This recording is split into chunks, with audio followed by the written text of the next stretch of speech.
I, 34 male, am a pilot with a reputed aviation company. I have been married for 3 years to Ava, 30. I met her 5 years ago at a party.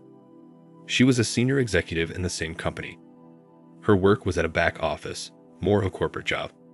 We met a few times in the office party before we started seeing each other. She was a ravishing, confident, and intelligent woman. Being a pilot, I am constantly surrounded by gorgeous people, but it was her smartness that attracted me. She kept me grounded literally. To be with a pilot is not easy, given our work schedules, jet lags, and endless tiredness, but Ava was very understanding. Most of my earlier relationships were either with a cabin crew or ground staff, and needless to say, short-lived.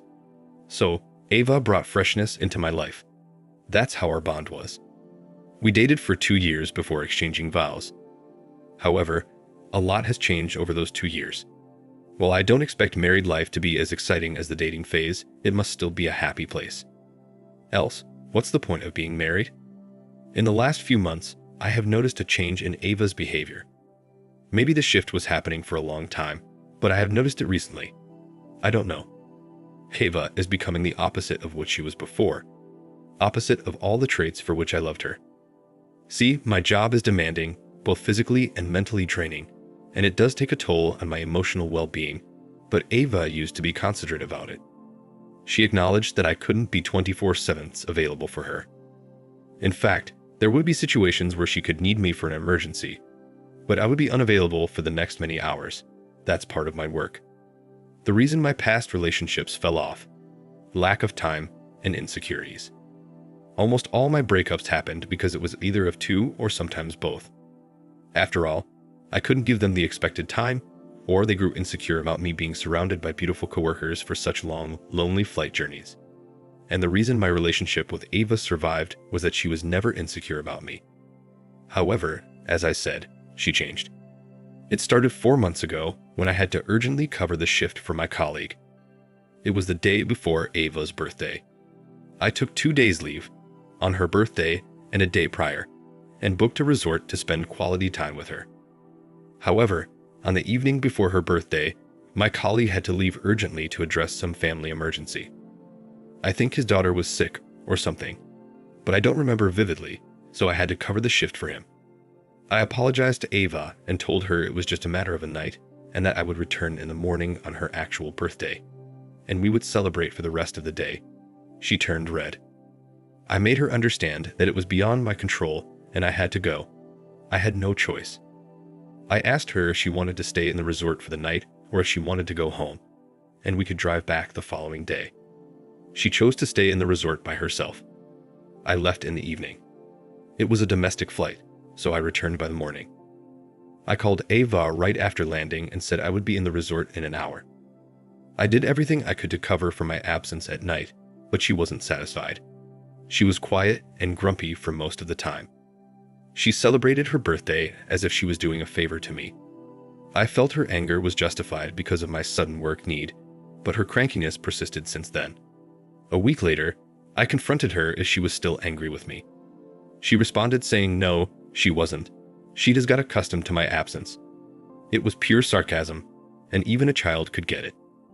I wanted to have a hearty conversation with her, but she brushed it off, saying that it was fruitless, and she would always have to compromise. I don't know, I felt she was playing a victim. Since then, I noticed she was mostly in 2 moods, plain normal, which was neither cheerful, angry, sarcastic, or average. The other was cranky, in which she would complain about everything about me. We have had many confrontations in these months where we have discussed our concerns. I'm no saint. She quoted many incidents where I was an absolute a-hole, but I acknowledged that and promised to work on it. However, when it was my turn to pour my concerns, she turned defensive and turned the table around me. That it was because of me that she had acted moron, and it was I who triggered her for the witchy behavior. Really. More often than not, I came out to be dumbfounded after that. I discussed this with a co-pilot if he was also facing a similar issue because of a large part of our behavior is dictated by our work. I told him about my situation as we were on the same boat, flight. He listened carefully, then chuckled it off, saying, "Dang, is every woman the same?" I asked him what he meant, and he said his wife also complained that he was physically and emotionally unavailable. He also assured that every woman is the same in pinning the blame on her husband. I don't mean to offend the ladies here. I genuinely don't believe that all women are narcissistic. After the following discussion with my colleague, I swept the matter under the rug with the hope that her mood swings were a temporary phase and it would pass on. It didn't subside, however. Now, a new concern has emerged. She has suddenly started feeling insecure about me. She raises an eyebrow whenever I have any new haircut or order exotic perfume. She's always like, "Whom do you want to impress?" Initially, I took it as a joke, but she was bothered by my grooming. I mean, she knows that I'm a pilot. I need to be groomed. I can't be in my pajamas. I'm not a writer. Whenever I narrate any work-related story involving my colleagues, she quickly picks out the name of the female ones. She asks me if I find them hot. This is now annoying me.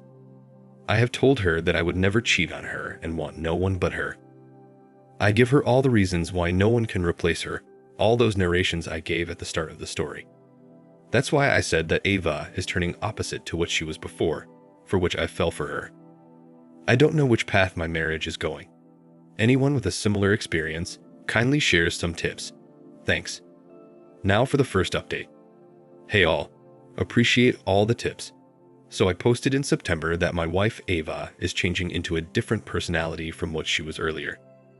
She was an understanding and secure woman who slowly, or dramatically, I don't know, turned into a nagging and insecure wife, which was concerning because my previous relationship crashed for a similar reason.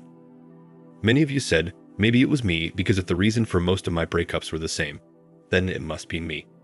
So I took it seriously and tried to mend things from my way. I tried to be attentive, mentally and emotionally present at home.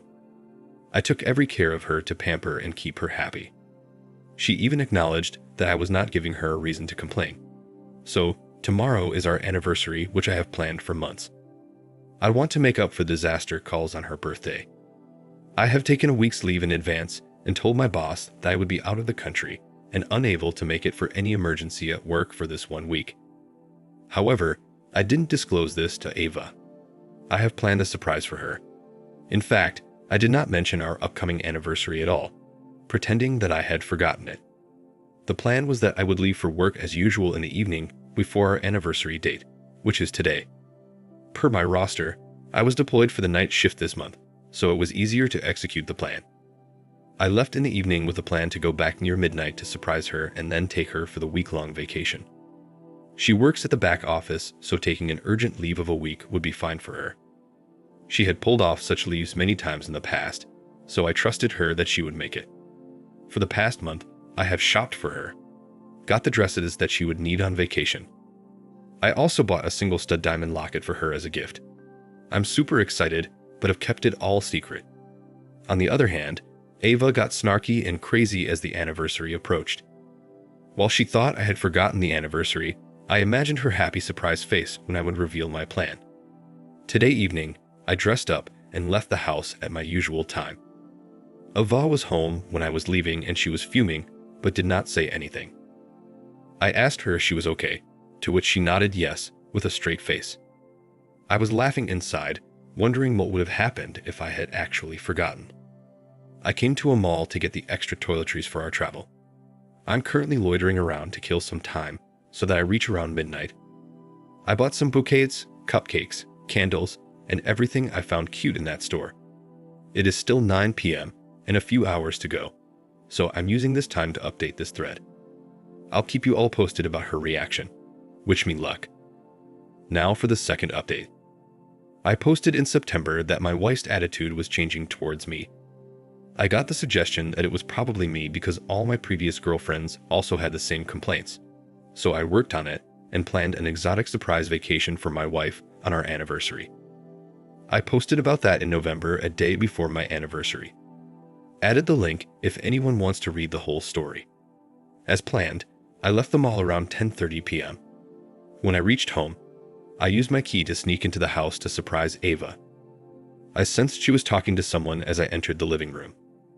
I thought she was on the phone talking about me as to how I forgot her birthday.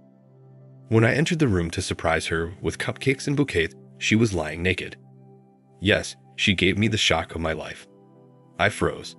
She was stunned too.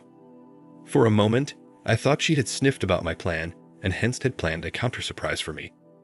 I was about to laugh and say, "You got me," when a man came out of the washroom, naked.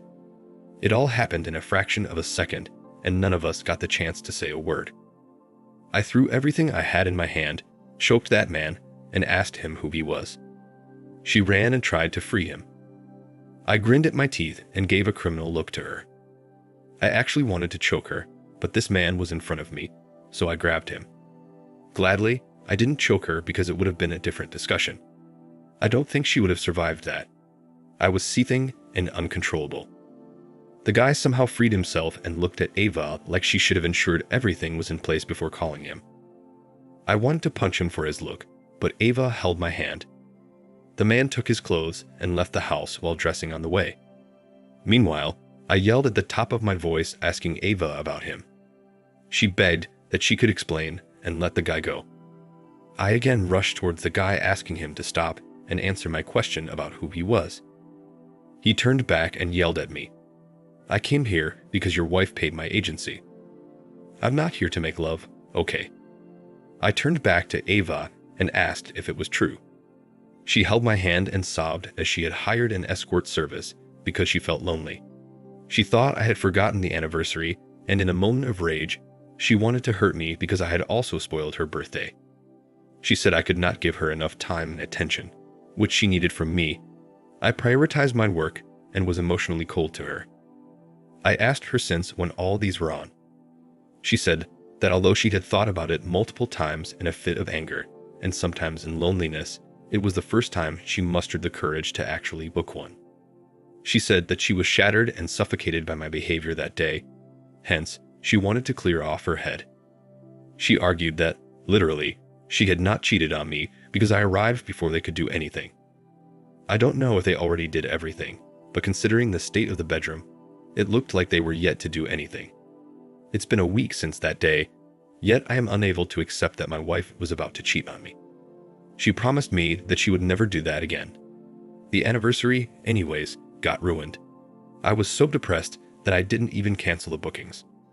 I woke up to a call from the airlines in the morning because I had completed the web check-in, but didn't turn up. I canceled the hotel bookings at that time.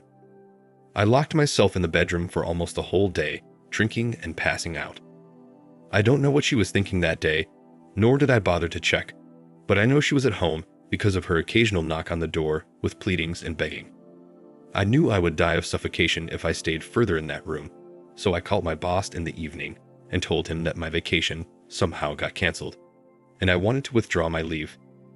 He put me on the roster and I left for work the next day. I wanted to clear my head before making any decision. I know she did not cheat, but she was about to. What if I had actually forgotten? Does that give her the right to cheat on me? I don't know. She's been pleading with me for one last chance and promising to do everything to fix our marriage. Honestly, I love her, and I don't want to let her go, but I'm too hurt to forgive and move on. I didn't discuss this with my colleagues or friends because they know Ava, and I don't want to ruin her reputation. Would appreciate any fresh perspective on this matter. Thanks. Now for the third update. Hi. I'm updating this with the intention to help and be aware of others who are or might be in a similar situation.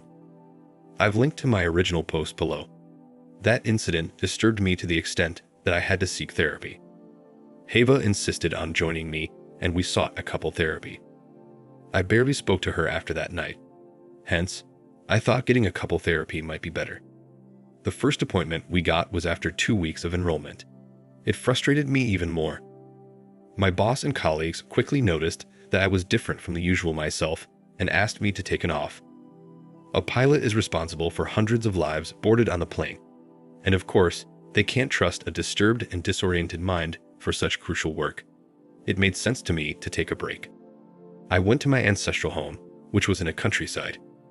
After my grandparents passed away, my distant uncle lived there alone, taking care of the property, so it was the best place for me to clear my head. When I was leaving the house with packed suitcases, Ava held my hand and asked where I was going, but I shrugged her off and didn't say a word.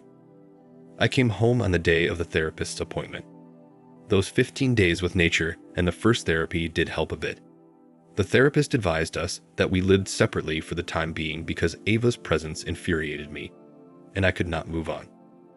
Ava began nagging that she had nowhere to go except her parents' house, where she didn't want to go because her parents might sniff the trouble in our marriage. She insisted that I move out somewhere. Since I wanted to get rid of her ugly face, I rented a co-living space. In the second session, I went there with a much better mental space while Ava was distraught. She said that living alone was causing her mental breakdown and insisted I move back. I was still not over yet, so I declined. She promised to mend everything and work on her relationship, but I pushed off. The therapist intervened and probed her regarding her mental breakdown. Ava said that she loses her sanity when she is left alone. She wanted a companion, so she always had a roommate and had never lived alone. The therapist asked me if I could consider this and move in. I stood my ground and said I wanted more time by myself. That's when Ava erupted and opened up about how she was frustrated by my selfishness and how I always put my foot down. In a fit of rage, she admitted that on her birthday, when I left her for work urgently, it made her realize that she was trivial in my life. Hence, she slept with a bachelor who was vacationing in an adjacent room. Since then, she pledged to live her life for happiness as I do for my own. She has been having multiple one-night stands, paid and unpaid. The therapist asked if she felt guilty while doing it. She said she used to feel guilty, but then she reminded herself how I lived on my terms, so she too deserved the same right and happiness. The therapist asked if that gave her happiness. She answered that although it didn't give her happiness, it pulled her out of the loneliness for the moment. She also justified her actions in her head that I must be fooling around with my colleagues since I'm surrounded by glamorous females. I think that's when she started getting insecure. My initial reaction to her confession was evident anger, but it soon subsided as the therapist probed her. I was sitting there calmly, maybe because I felt pity for her somewhere down there. I'm not sure if she was really suffering from depression, or if she was making it up to cover for her sins. After she was done, I cleared the air that I would need separation because I definitely could not live with someone who had been cheating on me, whatever the reason. Not everyone works a 9-to-5 job and comes back home. There are jobs that are more demanding, but it doesn't give a license to the other partner to cheat. If that's the case, every army man's wife, mariner's wife, naval officer's wife, etc., should cheat. Ava further broke down on my decision, begging me to give her one last chance in our marriage, promising that she would do everything to make it work. However, I wasn't moved. I'm sorry, I might sound rock, but I clearly cannot stay with someone who cheated on me and justified it with her made-up story that I too might be cheating on her. We went home and I called her parents because she was inconsolable and unwilling to accept my decision. I promised her I would not expose her truth. That was the peak I could do for her. Her parents arrived within a few hours and I explained to them that we were separating because of our incompatibility due to my work schedule. They were shocked at my news because, until then, we were perceived as a happy couple. However, Ava's breakdown made them suspicious that she wasn't on board with the decision. Her father noticed it and questioned Ava if she agreed with what I said. Guess what? She said no. She said that she wanted to stay married and work on the relationship. I was amazed. Her parents raised their eyebrows at me, saying that how was it a mutual decision when she wanted to stay married? I told them she had a problem with my work schedule, and we clearly had no solution until my retirement. It came so easy for them to suggest to me to change my profession or take a ground role. Like, really? I might have considered this option if this discussion happened before she cheated. Now I can't give up my profession because of a cheater, right? I was left with no option but to reveal the truth to them. Her father was flustered and said I was making it up to get rid of his daughter. I insisted Ava speak up, else I would have to go legally and involve the therapist. She finally spoke up, and as usual, she was narcissistic and pinned the blame on me. That it was because of my selfishness. It was because of my emotional unavailability. She was forced to do it. Her father asked her mother to pack Ava's belongings but didn't say a word to me afterward. Ava begged her father to convince me, but he was unruffled. I filed for the divorce the next day, and the proceedings are still on. I'm writing this not with any other intention but to create awareness amongst people in demanding professions. I'm not asking that you hire PI on your wife immediately, but be careful, brothers. Thank you for watching. Like, comment, and subscribe if you enjoyed the video. Until next time, I'll see you again. Take care.